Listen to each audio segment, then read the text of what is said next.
اللہ کے رسول صلی اللہ علیہ وسلم سے ایک صحابیہ نے پوچھا، رسول اللہ صلی اللہ علیہ وسلم مرد حضرات تو مسجد میں جا کے نماز پڑھتے، ہم کیا کریں؟ تو رسول اللہ صلی اللہ علیہ وسلم نے فرمایا کہ اگر آپ گھر میں نماز پڑھیں گے تو اسی طرح آپ کو ثواب ملے گا جو مسجد میں با جماعت جا کر نماز پڑھتا ہے۔ کہ ہم اپنی بیویوں سے اچھا سلوک کریں۔ اور یاد رکھیے، میں تو مرد حضرات سے کئی مرتبہ کہہ چکا ہوں، بہت سے لوگ مجھ سے تھوڑا ناراض بھی ہوئے، قرآن میں سنت میں کہیں پر بھی یہ نہیں لکھا ہے کہ بیوی آپ کے کپڑے دھونا۔ علماء کرام بیٹھے ہیں، مفتی صاحب ہیں، حسان فاروقی صاحب ہیں، کہیں پر یہی نہیں لکھا گیا کہ بیوی آپ کے کپڑے دھونا، کہیں پر بھی یہی لکھا گیا کہ آپ کو کھانا پکا کے کھلانا، کہیں پر بھی آپ یہی نہیں لکھا گیا کہ آپ آئے تو آپ کے سر کو دبانا، نہیں لکھا گیا کہیں پر بھی۔ کھانا پکانا، کپڑے دھونا، گھر کو جھاڑو دینا نہیں لکھا گیا ہے، بلکہ دین اسلام میں لکھا گیا ہے کہ اس کی آمدنی میں، بیوی کی آمدنی میں شوہر کا حق نہیں ہے، شوہر کی آمدنی میں بیوی کا حق ہے، گھر چلانا ہے۔ اور بلکہ اللہ کے رسول صلی اللہ علیہ وسلم کی حدیث شریف میں خود سنا ہوں اور پڑھا ہوں، اگر شوہر گھر میں نہیں ہے اور گھر کی ضروریات کو ضروری تکمیل کرنا تو بیوی شوہر کے پیسے لے کے استعمال بھی کر سکتی، اور اگر بیوی اپنے پیسے شوہر گھر میں استعمال کرتی ہے تو اس کا اجر ہے آخرت میں۔ تو یہ ہمارے پاس دماغ بیٹھا ہوا ہے، کھانا پکائے نہیں پکائے، نمک زیادہ ڈال دیے، میٹھا نہیں بنائے، میرے بھائی یہ اسلام ہے، یہ کہیں پر بھی۔ اور پھر جو مرد حضرات اپنی بیویوں کو ظلم کرتے ہیں، اور افسوسناک بات یہ ہے کہ بعض وقت مارتے بھی ہیں، اگر آپ رسول اللہ صلی اللہ علیہ وسلم کے سچے اور پکے چاہنے والے ہیں، ان کے غلاموں کے غلام ہیں، بتاؤ مجھے کہ کہاں پر رسول اللہ صلی اللہ علیہ وسلم نے کسی ہماری امت کی ماں کو کبھی ہاتھ اٹھایا؟ بتائیے آپ، کہیں پر بھی نہیں ملتا ہم کو۔ اور پھر اپنے دفاع کے لیے بولتے نہیں نہیں وہ مسواک کی لکڑی، ارے مسواک کی لکڑی وہ ہے وہ، مگر یہ بتاؤ کہ اللہ کے رسول صلی اللہ علیہ وسلم نے کچھ کیا؟ ایسا نہیں کیا۔ تو اس لیے بہت ضروری ہے کہ مرد حضرات کو مرد بننا ہے۔ مردانگی اس میں نہیں ہے کہ بیوی پر غصہ کرنا غیر ضروری کے، مردانگی یہ نہیں ہے کہ غیر ضروری کہ بیوی کو تانے مارنا، مردانگی یہ ہے کہ بیوی اگر غصہ کرے تو برداشت کر لینا۔ اور ایک صحابی رسول تھے، ان کے گھر میں بیوی زیادہ ذرا گرم بولتے تھے تو انہیں شکایت کرنے گئے۔ کس سے شکایت کرنے گئے؟ فاروق اعظم سے، جس کے تعلق سے اللہ کے رسول صلی اللہ علیہ وسلم نے فرمایا کہ اگر اللہ کو میرے بعد کسی کو نبی بھیجانا ہوتا تو فاروق اعظم کو بھیجاتا، مگر میں آخری نبی ہوں صلی اللہ علیہ وسلم۔ جس کے تعلق سے اللہ کے رسول صلی اللہ علیہ وسلم نے فرمایا کہ جس راستے سے فاروق اعظم چلتے ہیں شیطان بھاگ جاتا ہے۔ جس کے تعلق سے بتایا گیا کہ ایک مرتبہ فاروق اعظم نے شیطان کو پکڑ کر زمین پر لٹا کر اس کو مارا۔ وہ صحابی رسول صلی اللہ علیہ وسلم فاروق اعظم کے گھر کو گئے، وہاں جا کر کیا دیکھا کہ ان کے گھر میں ان کی بیوی ذرا گرم آواز میں ان سے بات کر رہی۔ بولے بھائی میں اپنا معاملہ سنانے گیا، یہاں پر تو وہی ہے۔ تو خیر جب وہ جانے لگے تو فاروق اعظم باہر آئے، اس صحابی رسول صلی اللہ علیہ وسلم بلا کر کہا کیا ہے؟ انہیں کہا میں اپنی بات کرنے آیا، آپ کے گھر میں یہ دیکھا۔ تو فاروق اعظم نے کیا کہا؟ بیوی ہے میری، میرے گھر کی عزت کی حفاظت کرتی ہے، میرے بچوں کو پیدا کیا تکلیف سے، میرے بچوں کی پرورش کرتی ہے، انسان ہے اگر کبھی کچھ بول دے تو کیا بات ہے، میں اس کو سن لیتا ہوں۔ میرے بھائی یہ مزاج پیدا کریے۔ ہمارے پاس تو ایسا ہے کہ اگر کوئی پلٹا کے بیوی کچھ بول دے، ہاں میرے کو پلٹا کے بول رہے۔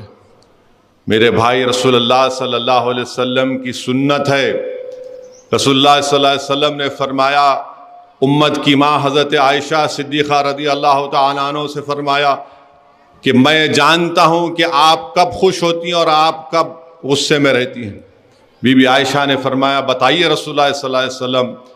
اللہ کے رسول صلی اللہ علیہ وسلم نے فرمایا کہ جب آپ خوش ہوتی ہیں تو رب محمد صلی اللہ علیہ وسلم کی قسم کھاتی، جب آپ تھوڑا غصے میں ہوتی ہیں تو آپ رب ابراہیم صلی اللہ علیہ وسلم کی قسم کھاتی.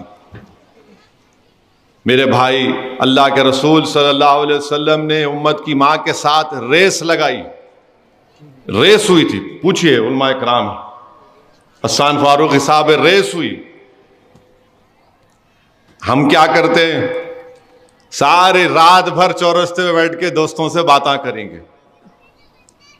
12-1 بجے گھر کو جاتے ہیں، بیچاری بیوی انتظار کر رہی کہ کب آئیں گے ہمارے شوہر. آتے کہ انہیں بولتے نہیں سوئے اب تک تم؟ وہ بیچاری اماں انتظار کر رہی کہ بیٹا کب آتا. میرے بھائی، یہ چیزوں کو سنو، سمجھو، اپنی زندگیوں میں انقلاب پیدا کرو.